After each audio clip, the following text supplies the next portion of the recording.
Bangkok ప్రపంచ వినోద రాజధాని. ఉర్రూ తొలగించే వినోద కార్యక్రమాలతో నట్ట నడిరాత్రిని కూడా పట్టపగలుగా మార్చే అద్భుత లోకం. బౌద్ధ సంప్రదాయబద్ధమైన గుళ్ళు గోపురాలకి, సేద తీర్చే అందమైన పార్కులకి, అలరించే స్టేజ్ షోలకి, షికార్లకి మజిలీ ఈ దేశం. టూరిజమే ప్రధాన ఆదాయ మార్గంగా టూరిస్టులని అలరించడమే ఈ దేశ ముఖ్య ఉద్దేశం. ఏ రోడ్లు చూసినా బార్లు, బీర్లు, చీకులు, సూపులు, సీ ఫుడ్స్. ఏ బీచ్లు చూసినా భామలు, బికినీలు, కేరింతలు, తుళ్ళింతలు. అలసిన మనసుని సేద తీర్చే మాలిష్లు, మసాజులతో ఎన్నెన్నో ఆట విడుపులకి పెట్టింది పేరు. అన్ని దేశాల నుంచి ఏటా ఇక్కడికి 1,30,00,000 మంది టూరిస్టులు వస్తుంటారు. వీరిలో కొందరు విందులకి, కొందరు మందులకి, మరికొందరు పొందులకి, ఇలా ఎవడి గోలలో వాడు వచ్చి వాలిపోతూ ఉంటారు. కాబట్టి ఇక్కడ ఏ వ్యాపారమైనా బ్రహ్మాండంగా ఉంటుంది. ఎక్కడైనా 4 రూపాయలు దొరుకుతాయి అనుకుంటే అక్కడ తెలుగువాడు టపీమని వాలిపోతాడు. అలా వాలిపోయిన వాడే ఈ సాయిరాం.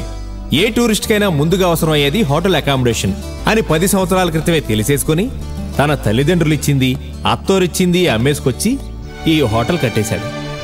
ఈ హోటల్ 3 హనీమూన్ కపుల్స్, 6 టూరిస్ట్ ఫ్యామిలీస్తో 6 ఏళ్ల పాటు అదిరిపోయే లాభాలు తెచ్చిపెట్టింది సాయిరాంకి. కరెక్ట్గా అప్పుడు వచ్చింది చిక్కు. మన తెలుగు వాళ్ళకు రోగం ఉందిగా, ఏదైనా చేసి ఒకడు బాగుపడుతున్నాడంటే రెండోవాడు పీత బుద్ధితో వాడిని పడేసేదాకా నిద్రపోడు. అలా మనోడికి నిద్ర లేకుండా చేసిన పీత సీతారాం, ఈ హోటల్ ఓనర్. సదరు ఈ సీతారాం మన సాయిరాంకి స్వయన ఫ్రెండే. ఫ్రెండ్ దగ్గర తన స్టేటస్ చూపించుకోవడం కోసం ఓసారి బ్యాంకాక్ రారా, మన హోటల్లో 4 రోజులుండి వెళ్దుగానని పిలిచి గైడ్ లాగా సిటీ అంతా చూపించి మాటల్లో హోటల్ గురించి, లాభాల గురించి చెప్పేశాడు. అంతే, సీతారాం వెంటనే ఊరెళ్ళి తన ఆస్తినే కాకుండా తన తాత ముత్తాతల లాంటి ఆస్తిని కూడా తెగనమ్మేసి మనోడికి కాంపిటీషన్గా ఈ హోటల్ కట్టేశాడు పక్కనే. కాంపిటీషన్ అన్నాక ఏదో ఒకటి డౌన్ అయిపోతుంది కదా.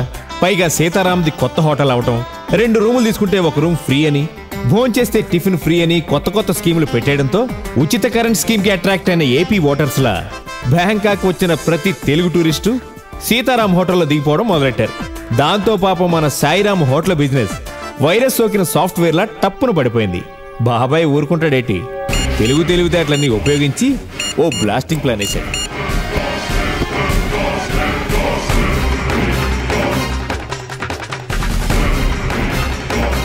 ఏమైందిరా?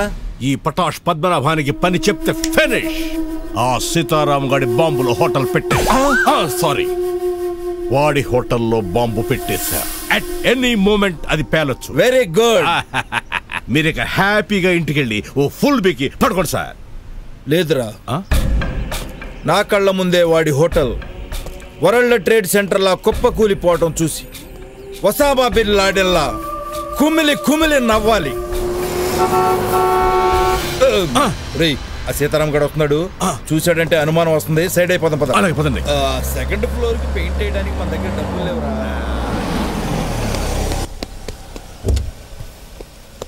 Good morning sir. కాల్చి పడేసిన సిగరెట్ ఏం తాగుతారు సార్? కొత్తది ఇస్తాను తీసుకోండి. ఇడియట్, తాగడానికి తీయలేదు, డస్ట్బిన్ లో వేయడానికి తీశాను. Always make it clean by hotel, understand sir? అగా ఇప్పుడు టైం ఎంత? మిస్టర్ దాస్, టైం ఎంత అని అలా అడగకూడదు.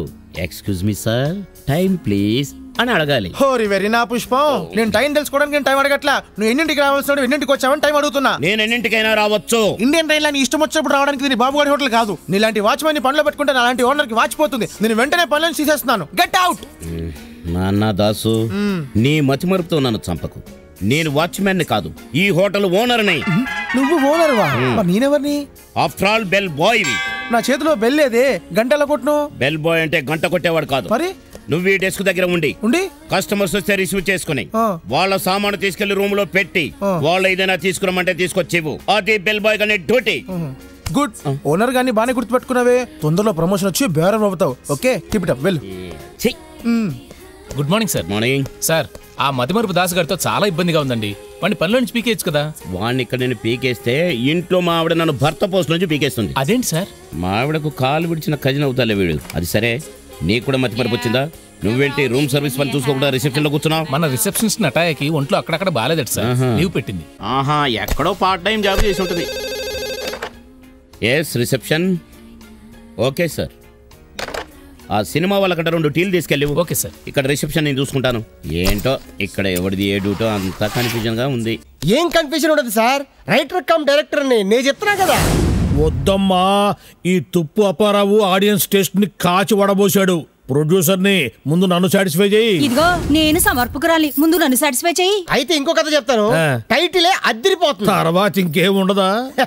ఎందుకు ఉండదండి, టైటిల్ ఏంటో తెలుసా? శుక్రవారం పెళ్లి, శనివారం విడాకులు. Full sentiment. ఏడుపు కొట్టు సినిమాలు మా ఊళ్ళో ఆడవు. మా ఊళ్ళో కూడా ఆడవు. అయితే రామాయణ గారికి ఇద్దామని ఒక కథ రాశాను, అది మీకు ఇచ్చేస్తాను. సరే చెప్పు. కామెడీ, ట్రాజెడీ, యాక్షన్, ఫ్యాక్షన్ తో జమ్మల్ హార్ట్ మిక్స్ చేసి తయారు చేశాను. ఇటువంటి స్టోరీలు అయితే మా దువ్వలో చూస్తారు. అవునవును, మా మువ్వలో కూడా చూస్తారు. Very good very good. Open చేస్తే ఏంటి బాటిల్ కాదు, మరి సీను 16 ఏళ్ల పడిచి పిల్ల పరిగెడుతుంటే కాగు నేను సమర్పించుకోవాలి కదా. కామేశ్వరి సమర్పించు. మా ఇంటి పేరు కూడా కావాలి, కత్తిరి బట్ట. కత్తిరి బట్ట కామేశ్వరి సమర్పించు. లేవలేని మొగుడు, లేచిపోయిన పెళ్ళాం. ఏంటి మా స్టోరీయా? అంటే మీరు లేపుకొచ్చారా? సరదాగా నన్ను ఓను. నిర్మాత తుప్పు అప్పారావు. ప్రొడ్యూసర్ అని ఇంగ్లీష్ లో ఏవా వేస్తానండి. నా టైట్ లో వెయ్యాలి. నీకు గ్యారంటీగా వేస్తాను. టీవీలో ఫ్లాష్ ని చేసినట్టు సినిమా పొడుగో చేస్తాను. ఇందాక అమ్మాయి పరిగెడుతుందని చెప్పాను కదా. ఏ రోగం? రౌడీలు చేర్చేసుకొస్తారు. అమ్మాయి పరిగెడుతుంది, రౌడీలు పరిగెడుతున్నారు. అమ్మాయి పరిగెడుతుంది, రౌడీలు పరిగెడుతున్నారు. 16 రీళ్లు పరిగెడతానే ఉంటారా? టైటిల్స్ అయ్యే వరకండి. తర్వాత ఆ రౌడీలు ఒక చోట ఆ అమ్మాయిని క్రాష్ చేసుకుని వెళ్ళిపోయారు. ఇందాక చేంజ్ చేస్తున్నారన్నా? అదే ట్విస్ట్. వాళ్ళు చేస్తలేదు, జాగింగ్ చేస్తున్నారు. అది చూసి అమ్మాయి ఫీల్ అయిపోయింది. ఎందుకు ఆమె రేపు చేయకుండా పోయారనే? కాదు, అనవసరంగా వాళ్ళని అపార్థం చేసుకున్నానే అని ఇక్కడ ఫ్రీజ్ చేసి కథ, మాటలు, పాటలు, స్క్రీన్ ప్లే, దర్శకత్వం అలంకార్ డిఎఫ్టి అని నా పేరు వేసుకుంటా. కథ చెప్పకుండా పేరు వేసుకుంటానంటే చెప్పు చుక్కోట. కథకి కమింగ్ సార్. ఇప్పుడు ఓపెన్ చేస్తే may come in sir. Come in. Open చేసావుగా ఆపేసావే. ఆడి వెంట కథ లీక్ అయిపోద్ది. నెక్స్ట్ తొక్కలో కదా నువ్వు చెప్పేదే వీకు, అది లీక్ కూడా అవుతుందా? బాగా చెప్పావు. ఇండియాలో 3 రావట్లేదంట, బ్యాంకాక్ దాకా తీసుకొచ్చాడు. 4 ఇంగ్లీష్ క్యాసెట్లు చూడండి సార్, మీరే కొత్తగా తయారు చేసుకోవచ్చు. ఈ విషయం చెప్పడానికేనా పంజాబ్ నుంచి బ్యాంకాక్ దాకా ఊపుకుంటూ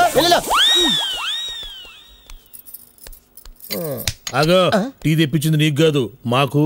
మరి నాకు కథ చెప్పు, నచ్చితే ఇంటర్వ్యూలో ఇప్పిస్తా. అయితే మీరు మూడ్లో ఉన్నారు కదా? పిచ్చ మూడ్లో ఉన్నా. అయితే నేను నైట్ తీసుకొస్తాను. కామేశ్వరి కంట్రోల్. మూడంటే ఆ మూడు కాదు, నువ్వు గప్పు, నువ్వు చెప్పు. ఇప్పుడు హీరో చిరంజీవి ఇంట్రడక్షన్. మన హీరో చిరంజీవి? అవును. డేట్లు ఉన్నాయా? ట్రై చేద్దాం. నీ మొహానికి డేట్లు ఇస్తాడా? పోనే జూ ఎన్టీఆర్. రేట్ ఎంతో తెలుసా? బడ్జెట్ అమ్మా, budget. Upcoming hero. Upcoming hero అంటే లేటెస్ట్ హీరో. అయితే నేను సమర్పించేసుకుంటాను. ఓకే.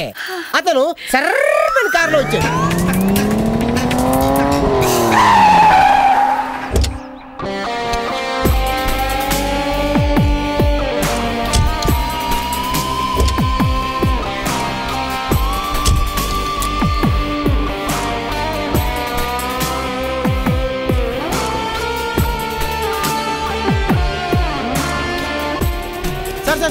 సార్ ప్రోత్సా.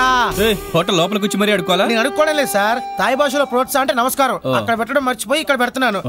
ఇది ఏంటి సార్? ఏ తీసుకుని పారిపోతావా? కాదు సార్, హోటల్ ఓనర్ గా ఇది నా డ్యూటీ. ఓకే. ఈ బిల్లు బాయ్ ఎక్కడ చచ్చాడో ఏంటో. Welcome to royal palace sir. Hello, ఆయన ఫారినర్ కాదు, made in Andhra. Suite room కావాలి. షూర్.